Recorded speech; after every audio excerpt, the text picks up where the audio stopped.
తగిలే రాళ్ళని పునాది చేసి ఎదగాలని, తరిమే వాళ్ళని హితులుగా తలచి ముందుకెళ్ళాలని,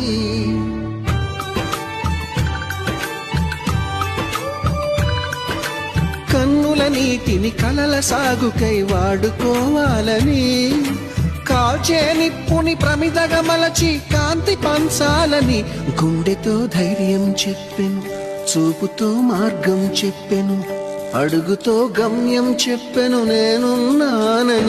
నేనున్నానని నీకేం కాదని, నిన్నటి రాతని మార్చేస్తానని.